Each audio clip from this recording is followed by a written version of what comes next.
I'm Bill Pettit. I own and operate a company called Black Dog Capital Advisors with my son, and I've had a long experience in senior housing. But this is a rare opportunity for me to take a good friend and to sit down and talk about his journey in senior housing. And it's been fascinating to me because I've known Mitch for a long time. But Mitch, you've been through several facets in your career in senior housing. Can you give us a little bit of a background? Sure. I spend my time these days doing consulting work. I do a little consulting still in the senior living space. We'll maybe touch on that in a little bit. Most of my consulting work today is in the active adult sector. I'm very fortunate to have a great client in the Carlisle group, who are one of the largest, I think the largest equity investor in active adult senior living. And I also work with a number of smaller companies on a few select projects. And when Bill asked me to do this, my first reply was, Bill, I should be interviewing you, not the other way around. And that's my respect for you and the career you've had. It's almost a little humbling to have me being the interviewee. So it'll be fun though, because we've had great conversations, sometimes over a glass of single malt. But our careers both of our careers have followed some interesting paths, and in many cases intertwined. Where I may have competed with a site that you were chasing, and vice versa. And our experience together on the ULI Senior Housing Council, you coming aboard as a member, and all your contributions to that group have been terrific. The presentations you made, you always left the room going, "Gosh, how does he do that?" So anyway, it'll be fun. Well, tell me a little bit about where your career started. Yeah, I didn't know what I wanted to do as a younger person. I did some traveling, cross country traveling back in the day, a little easy rider sort of stuff. My hair was much longer then. And I wound up finishing my undergrad at a very small college in Olympia, Washington, called the Evergreen State College. Kind of a bunch of hippies on 2,000 acres out in Puget Sound. But it was a great experience for me because it was set up in a fashion where it wasn't prescriptive, and you had faculty advisors who were non-traditional people, and you were encouraged to look at the world through a multidisciplinary lens in order to graduate. And also, you were also required to have an internship in the career you thought you wanted to pursue. So somewhat by intent and somewhat by accident, I fell into working as a junior city planner for the city of Olympia and Thurston County, and worked with some amazing urban planners who were Penn grads, and just found my career at that point. I loved the idea of being able to do plans that were thoughtful, sensitive to the environment, sensitive to people, and I loved it. And I got a job right out of my bachelor's degree, and started working as a city planner for some of the municipalities in the Puget Sound area. Did that for a couple of years and decided I loved the idea of it, but I felt constrained by being on the public sector side. Yeah, I didn't want to be the no person. I wanted to be the yes. I wanted to be the yes person. So it was a great experience. And after a couple of years of really just learning about real estate and learning about the built environment, I decided to go to grad school, fly all over the place. Almost went to Chapel Hill, almost went back to Cornell, but had family in Los Angeles and had a girlfriend in Los Angeles, and decided to go to UCLA and went to the Masters in Urban Planning program. What I loved about that program, like Evergreen, Harvey Perloff, the dean, he wanted the planners and the architects to all work together, not for the architects to be in an ivory tower and the planners to be doing whatever social projects that they were working on. So I loved the program. I was able to take courses all through. And when I graduated, obviously needed to get a job. And through some relatives of mine, and I'm half Canadian, in Canada, a couple of phone calls later, I was on my way to an interview in Newport Beach, California, with a large residential developer. they said, well, you seem like a bright young guy, but you don't know enough to be a developer yet. So we have some companies that work for us who do great land planners, really fantastic land planners. And we think your planning background and your aspirations would fit well. So first place I went to hired me right out of the chute, a firm called PBR, Phillips Brant Reddick. And I didn't realize in the early 1980s that the Orange County and the Irvine Ranch and the other large land holdings there, that I'd landed in the hotbed of building new towns, new communities, like from scratch. And it was such an amazing laboratory. And I was in there with all these really accomplished people. And I just was a sponge. I just learned everything I could from them, and had a great time. I worked on, I think back on this, some of the stuff Bill and some of these properties he knows really well, they were cow pastures we laid out entire new cities on. And 25 years later, I'm building senior housing in the town center of the very master plans that we planned at PBR. So from there, I had an opportunity. I was restless. I had an opportunity to join a small group of two gentlemen who were doing very large complex entitlement projects for these large land developments. And I did that for a few years as a junior partner, and enjoyed that, but didn't enjoy spending every weeknight at public hearings and stuff. Worked on some great projects, but I always had a hankering to build stuff. The planning is great and it's theoretical, but you don't actually get to see the results of all the effort you put into it. And so when an opportunity came along to move into the development side, I took it. And it was with the family that owned C. Johnson and Son, Johnson Wax, and they were terrific people. It was a great company to work for, and we were basically working, co-developing mixed-use office and multifamily for the family's investment interest. And I learned all the ropes. Nobody learns all the things you need to know to be a developer day one. Bill came from banking. Yep. I came from urban planning and architecture and entitlement work. And then through that first experience, I learned about construction. I learned about pro formas. I learned about brokers and leasing and all that stuff. And sort of over that period of a few years became a competent developer. I could actually make my way around this very complicated business. And I enjoyed that. Was recruited by a large developer contractor in South Orange County, the Bircher family, around 1990, and went to work there, and was doing high-rise office buildings and apartments and retail. And in the early 90s, this guy named Charles Keating, there was a big blow-up with the savings and loan industry, and the real estate market went through a huge dislocation for about 2 years. And all the work I had lined up to carry me through that time vanished. Although it was like an early version of the GFC, 1993. And so I felt like my career had just about come to an end, and I was going to be laid off. And the owners of the company called me in their office, and they said, we own this one senior housing community, and we think this is going to be a huge industry someday. And would you be interested? We need a developer, and you've done some multifamily, and we could probably learn the rest of it. Are you interested? And I said, does it involve a job? They said yes. I said my career in senior housing began, like most of us, by accident. It wasn't intentional. All my friends who were on the commercial real estate side looked at me and thought I had lost my mind. They said, "You're going to build old folks' homes? Ew, that's horrible. What a terrible idea." And I said, "I don't think you understand. This is a really, really interesting business. It's got a huge runway ahead of it. And by the way, building places like this, we're really doing something meaningful with our careers. It's not just, I enjoyed retail and all that stuff. It was fun, but this is different." And there was something about it that appealed to me, and I never looked back. So I started working there I started working on senior housing full-time in about 1992. Got to meet a lot of people who had a big influence on me early on in those days, and Bill can attest to this. The senior housing industry was basically this nascent thing.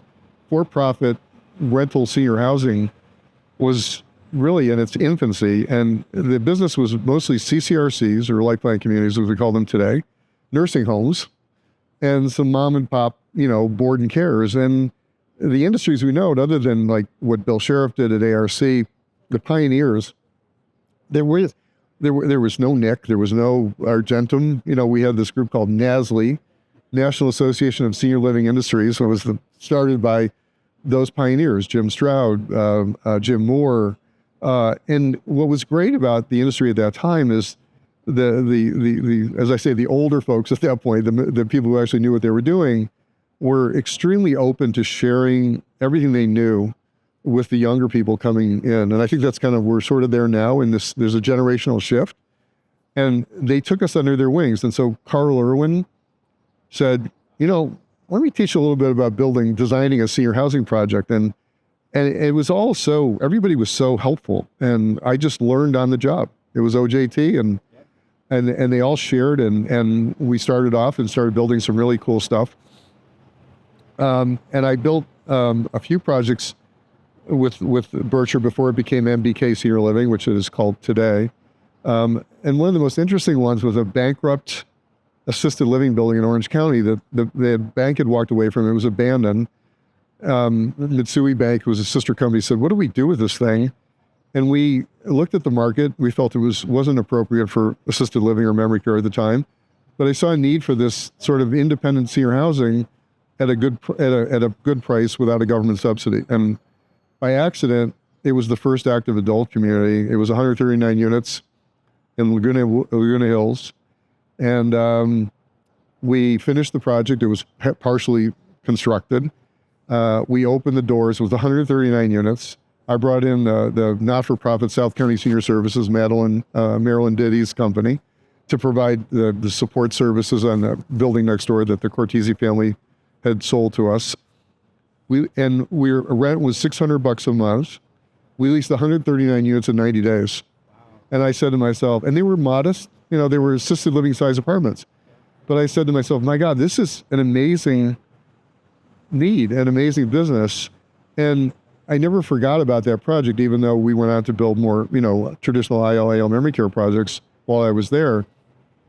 I always carried that experience with me, which will lead to why active adult, down the road. So around that time, the Berkshires and their Japanese partner, Mitsui, decided to get a divorce. This was in the 1995 era. And around that time, this gentleman named Andy Kohlberg rolled into town and said, I own some of these senior housing communities. I'm looking for an operator. I think I'm going to be a developer, but I want to buy your portfolio, which at that time was about 8 or 9 buildings, all in California. The Berkshire family checked out who this individual was and realized that he was a serious person who had a significant financial backing. They never came to terms on the assets, but in part of his due diligence, he met me, a gentleman named Terry Howard, another gentleman named Larry Simon. We played a round of golf with him, and a month later, we were all in Seriatim given job offers to start Kisco Senior Living. And that was in 1995. Andy at that point had, Kisco was about 7 properties, older buildings that he had bought, the old 221D4 IL retirement service centers, bought them at a very good price in good locations that needed TLC.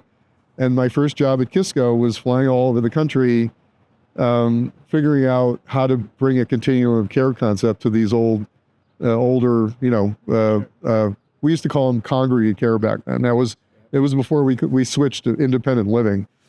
And that was and I learned, so instead of just running out and starting to build a brand new ground up project, learning a lot of mistakes that were made on these projects and why they weren't really relevant after only, 10 years, 8 to 10 years, was a huge education for me. We had to build kitchens, we had to expand dining rooms, we had to license buildings for care in all these different states. And I spent the first several years at Kisco basically retooling this initial portfolio. Once I got the training wheels off and I kind of knew what I was doing, we started our very first ground up project in Cary, North Carolina, with 2 gentlemen who were huge influences on me, John Dark and Noah Levy. They had, unbeknownst to us, to Andy and us at Kisco, these savvy Prudential guys, they had just started their very first senior housing fund. It's called Circle One. And we also didn't realize that we were one of the very first investments in senior housing that they ever made, that Prudential ever made. They had also invested in a series of Brighton Gardens, which were Marriott's AL memory care at the time. And we were the first true large, campus model, full AL memory care on a beautiful site in Cary, North Carolina, a project called Woodland Terrace. We built that. Built that project, opened it in 1999, and it did extremely well. And after that, we were just off to the races. We had proven ourselves as a company. Years later, at John Dark's retirement dinner, I'll never forget this. There was about 30 people in the room. It was the who's who of the business. Ed Kinney, everybody was there. And John, if you knew John, he was a person of few words and a lot of wisdom. Noah, completely the opposite, obviously. But John was giving his retirement speech, and he said, well, when Noah and I first started this thing, we didn't know what the heck we were doing. We raised all this money. We thought, hey, this is going to be great. And let's go find a developer and an operator that really knows what they're doing. They're real experts. And he said, and we found Kisco Senior Living and Andy and Mitch and their whole team. And we figured we'd partner with the best. And after this moment of silence, Andy, who hardly ever says anything, says, well, I guess we sure fooled you guys, because we were still figuring it out ourselves, And it's a great, I think, testament to those early formative years. We were all just, Sunrise had just started. Nobody knew what assisted living was. It was a robust, exciting time when we were all on a journey to figure out what our niche was and how we were going to serve it. So spent 22 years with Kisco. Extremely proud of all that we did. Built, I don't know how many, hundreds of millions of projects around the country. Acquired several and did repositionings of several. And retired after 20 years in 2018. Retired from full-time work at Kisco. I groomed my successor. I was going to kick back, do some consulting, and 3 months later, I was bored silly. And I always, I missed one key part of the story. Andy was relentless about where's this industry going, constantly asking, questioning, figuring out, because what's great about this industry is it changes every few years. And Andy was always about, I want to be ahead of the curve. I don't want to be behind the curve. We were doing wellness way before it was fashionable in the 90s, setting up gyms and trying to figure out how to teach residents how to come to a gym and workout clothes versus their Sunday church clothes. But he, in this relentless pursuit, my good friend Tony Ferrero, who I'd worked with years before at Berkshire, was working for Renaissance with Prudential. Tony wrote a 100-page business plan called Sterling Senior Housing, which was literally the playbook for active adult, 55 plus apartments. And Tony laid it on my desk one day. He said, Mitch, would you read this for me? I've been working on it for months, and I think this is the next thing. Because we even in the late 90s and early 2000s, we could see independent living becoming less independent, becoming higher frailty. People were coming in older. And Tony, Tony felt this, and the affordability issue was even an issue then, and I'm more so now, exponentially so. So I read his business plan, and I was, oh my God, Tony, this is really well thought out, and I think you're right. We took it to Andy, and we said, Andy, what do you think? And he goes, well, I kind of agree with you. I'm not sure I want to go, head first into that swimming pool, but we'll walk before we run. Let's try one or two. You guys, I'll give you some freedom to go do it. And we wound up building 4, all in California. It was called Kisco Apartment Communities, CAC, what a horrible name. And we thought, how hard, this couldn't be very hard to do. I mean, it's a multifamily building. I mean, we run buildings with 40 FTEs. We run dining. We do all this stuff. This couldn't be very hard. So we opened the first one, and Terry Novak, our COO at the time, a terrific operator, she absolutely hated them. None of our people were all set up. They were team-based, and they were very collaborative, but, they were really good at what they did. Subject matter experts in dining and care and all these things. And we're asking them to run a building with 5 or 6 FTEs, and it was a struggle. So we pivoted. A good friend of Andy's ran a big multifamily company in San Diego called Con Am. We brought Can-Am in alongside of us, and we said, look, these are kind of multifamily, it's that Chevy commercial, a little bit of country, a little bit of rock and roll. How about you do the multifamily stuff? We'll do the senior housing, we'll do the marketing, we'll do the sales, and we'll do the lifestyle. But you take the lead. And we formed this hybrid management idea, and all of a sudden, we hit our stride. We kind of figured out what it was, and the residents were 10, 15 years younger, and we started getting our feet under us. And over a period of a few years, we got these projects on track. We leased them up through the GFC. And in 2010, Andy decided, he was very focused on, let's keep doing what we do really well. And while these are fun, it's not our core business. And so we put them on the market ourselves. Clarion came to the table, JP Morgan came to the table, and Clarion, who had bought the first one in Ladera Ranch, they bought the rest of them, and they had a great run and owned most of them ever since. So with that early active adult experience, fast forward, I'm leaving Kisco, and I had met some really great people at Carlisle and Graystar through Bob and Wes Whitman, who are terrific people and amazing investors. And they were co-investing with Graystar. And Jim Hands, who's a very dear friend, and many people have been in the business well know Jim, who used to work with Dan Decker and Bob Whitman back in the 90s at a company called Hampstead. Jim asked me, Ed and Nick, to meet with these gentlemen from Carlisle and Graystar. Typical Nick meeting, 30-minute slot. You sit down. And I said, look, guys, we have 30 minutes. I'm not going to teach you anything. But if you want to come to California and you want to see the communities, come on out. I'd be happy to spend a day with you. And a week later, Zach Crow from Carlisle was on my doorstep, and he said, let's go. We spent 2 days. He got to talk to the residents. He got to tour the properties. And he said, Mitch, this is what I want to do. We've raised a big fund. We believe this is the next thing. And I said, well, great. I have I have a day job, but he got involved in it. And Tony Ferreira, who's going out on his own, helped out in those early days with Graystar and Carlisle. And then, when I retired from Kisco in 2018, I kept in touch with Zach, and he asked me to come to DC and meet with Rob, his fund head, and he said, look, we started down this road. I mean, Graystar is fantastic. They're our biggest multifamily partner, but we think, we need to bring in some senior housing piece to this. We're missing some of the key pieces. Would you be willing to help us? I said, yeah, but part-time. I don't want to work full-time anymore. So I flew around the country. I looked at the first 7 or 8 projects, and I said, these are beautiful locations, great real estate, very, very high-end, very, institutional quality. But I think, what you're missing a little bit is, who's your customer? What do they really need? What do they really want? And where's the psychographics and all the other stuff behind it that we were so enamored with at Kisco and we used all the time? And, Graystar is an amazing company. It's the largest global multifamily company in existence. Incredible, track record.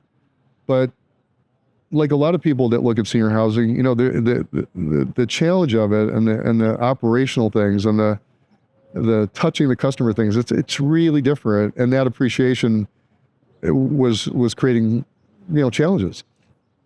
So we had a big meeting in Charleston, and Graystar, being very astute, said, okay, this is different. What are we going to do to address it?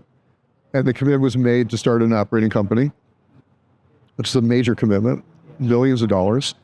But they realized how important it was, and to their credit, and started trying to recruit people from this group here at Nick to come into this new active adult thing, and went through a series of different potential candidates that didn't ever quite materialize. So at one point, after running through about 3 or 4 different candidates, my friends at Carlisle asked me, would you be willing to just go back to work full time and help them work with Graystar and build this thing up? And I said, I'm not done yet. I'm not done yet. I'm very bad at saying no. So I said yes. And I went to work full-time at Graystar for a contract for about 3 years. It was great. Terrific experience. Worked with a gentleman named Scott Wise, who was a fabulous guy who ran the development company at the time. And we adopted this best of both approach that we always used at Kisco, which is, it's the same thing when we bought Transamerica. It was a merger of equals. You do things well, we do things well. How do we culturally integrate these companies? So we use that same idea. In this case, if you're in the multifamily side and you've got the empathy and the heart to work with our resident population, and you're a Graystar, rock star, come join us. If you don't, that's okay. And we sort of separated, the people who were at the time working on the portfolio. And then we recruited a bunch of really talented people from the senior living side, Michael Levine, Brett Robinson, people who had already had a great career on the full service senior side, come to work in this new active adult thing that we were sort of creating. And it was a best of both approach. And the same lessons we learned all those years ago at Kisco came to bear. The same process improvement. It was so fascinating working for this global company. I said, well, where are the psychographics? And they said, we don't know psychographics. We build these apartments, we fill them up at 30 units a month. I said, well, okay, but we kind of need, our customer is very different. So, they said, sure, what do you need? Here it is. Here's the resources. Go get it done. And we built a heck of a group. Carrie Hansen, who's now with Justin at Ventas. I mean, it was a really cool team of people.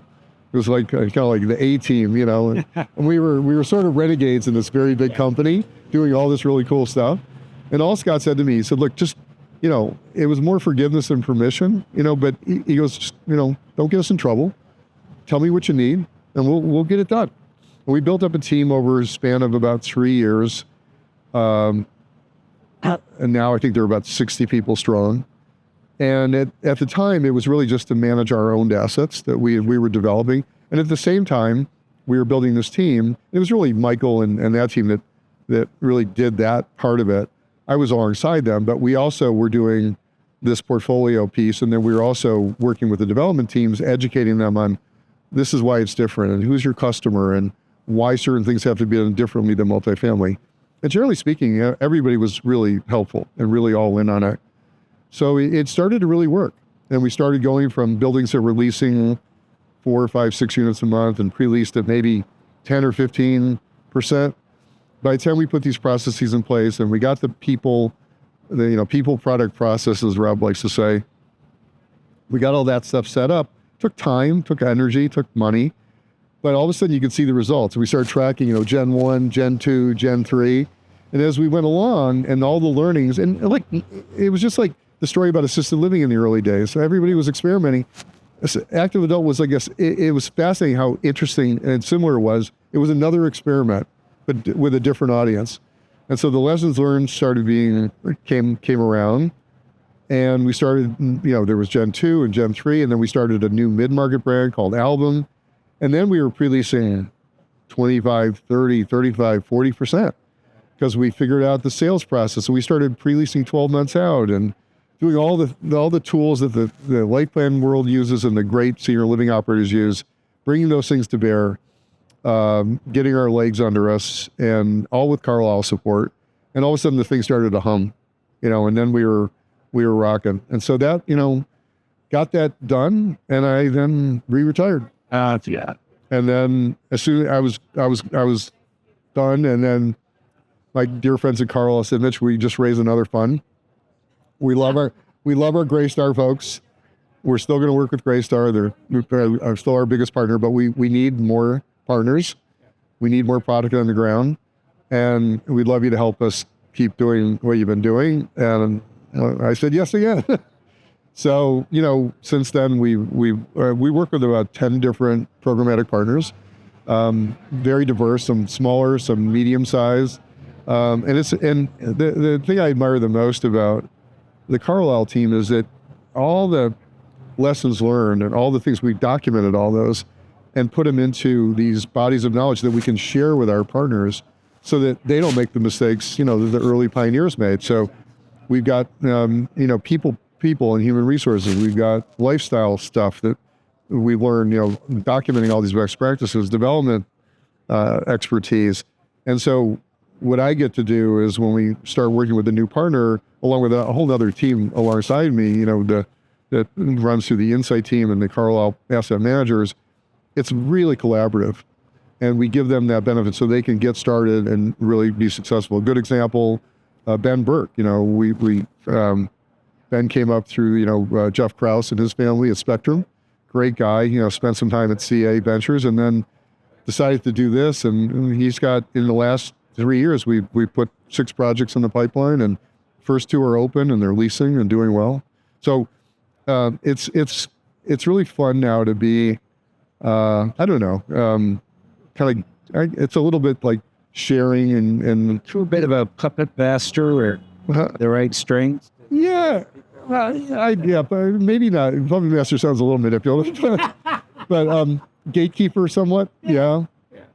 So I love, I've always loved site planning. I've always loved the front end, looking at a raw piece of land and visualizing what could be built there and bringing those ideas to bear with a team, because everything in this industry is about teamwork. I mean, this industry more than any other real estate thing I've ever done requires a village, and that sounds corny, but it really does. And the great companies like the company you built and Kisco and SRG and Belmont, I mean, the hallmark of all these great companies is that idea of systemic, not just systematic thinking, but systemic thinking the development team understanding how the operating team has to be right here, right with them from the very, very beginning. And the fact that developers in this industry, we're really service providers to the people that actually make the thing go.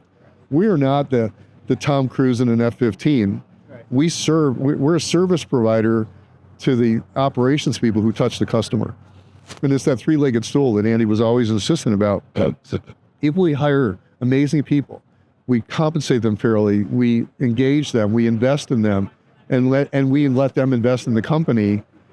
And if we support that, they'll take care of our customers and we don't have to worry about anything. And we studied the Ritz-Carlton, and we studied, Deming and the Malcolm Baldrige and all those things. It took years to build up the culture that Kisco enjoys today as one of the greatest operators in the country. And the effort and time that takes, you can only appreciate it if you've been through it. And you've done it in your company and your career, but it's hard. I'm struck, frankly, by, we've been friends for a long time, but the parallels between how we got into senior housing from different directions and then how we evolved through that, I still find fascinating because there's so much common experience.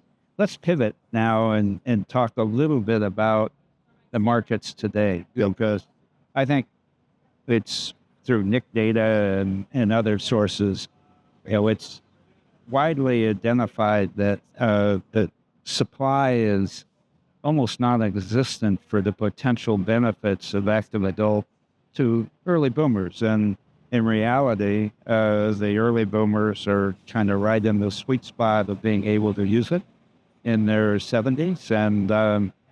And so what's your perspective on the development markets today? I mean, there's equity questions, there's debt questions.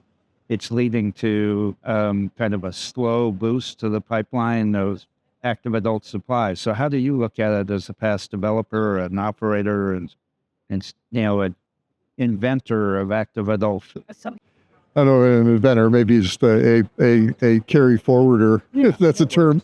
But we're in the 30 plus years we've been doing this. There are these watershed moments, these cusp moments when the industry goes through a major upheaval, and we're clearly, because of it started with the GFC, then COVID. We're at a tipping point right now because of all the things you described. So, while I recognize this hundreds of thousands of units of demand, if you really cut through that, we've got a massive affordability problem. And while that demand may exist, the ability to actually meet that demand and have it be successful, it's is a very, very difficult premise today. Sure.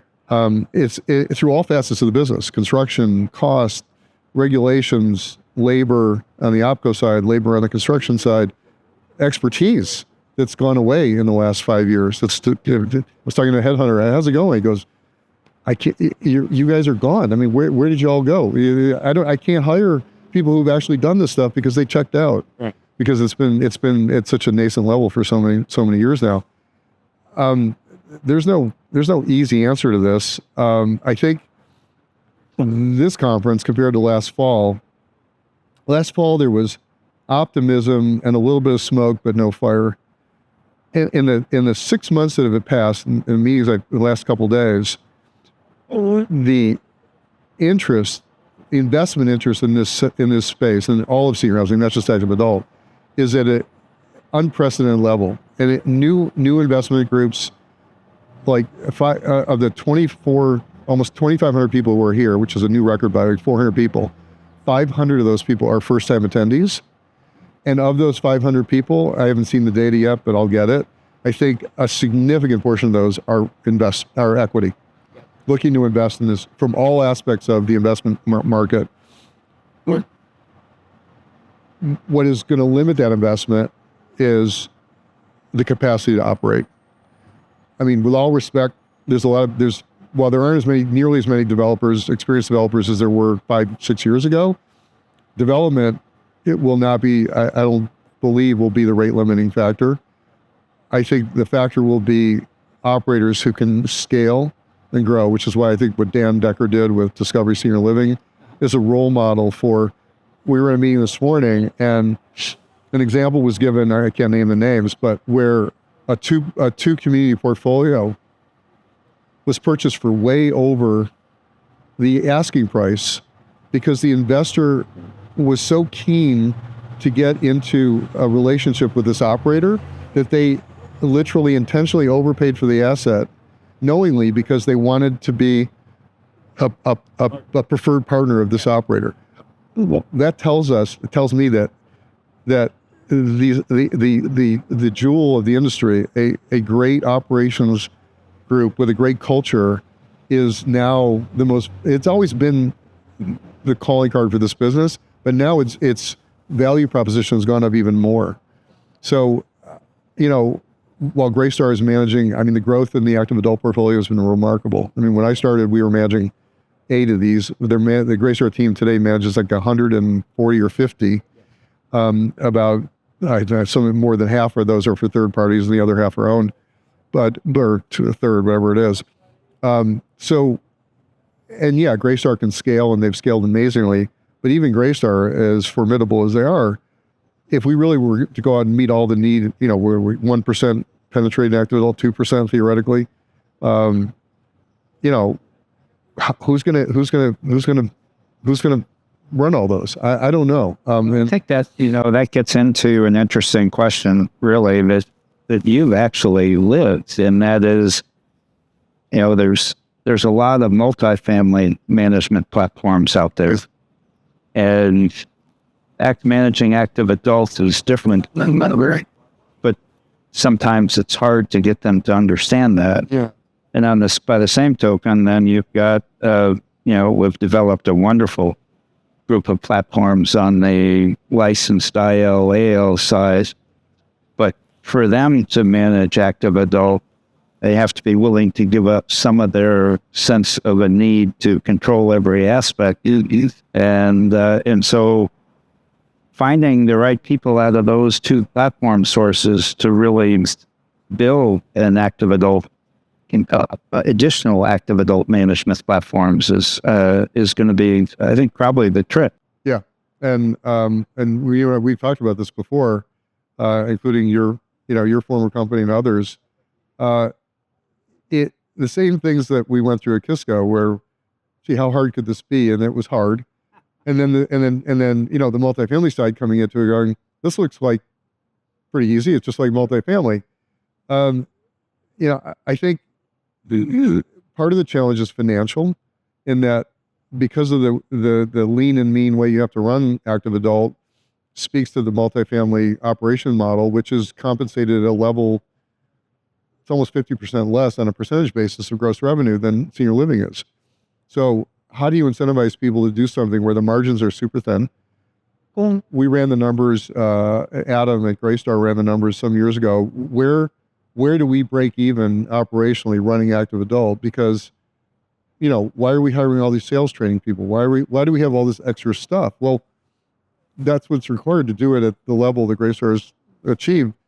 To do it at comes with a cost. So, the investors look at the exit value of the project and they say, well, if I have to pay more than 3%, which is what I pay for conventional multifamily, or sometimes 2.5%, we had to be at 70 properties to break even operationally at 3%. Okay. So 70 properties for a senior living puts you on the ASHA top 15. And to grow to 70 properties, look at the greatest senior living operators in the country. 70 properties is, I take out the brick devils for a minute, that's a huge portfolio. And it's a huge amount of people.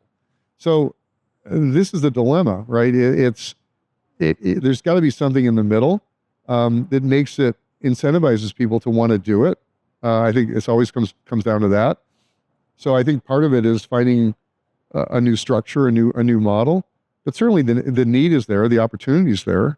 It is rewarding when it's done well. But I think the other answer is, and everybody talks about it, technology. At ULI in San Francisco, I went to the 55 Plus Council, not our old Senior Housing Council, and I saw a demonstration that Paul Johnson did on that app that he created with April at Alisant. And, our Carlisle team has been talking about, we need it. We should have that. I mean, that's something, the people living in active adult, unlike the prior generations, they're perfectly comfortable using their phone for everything.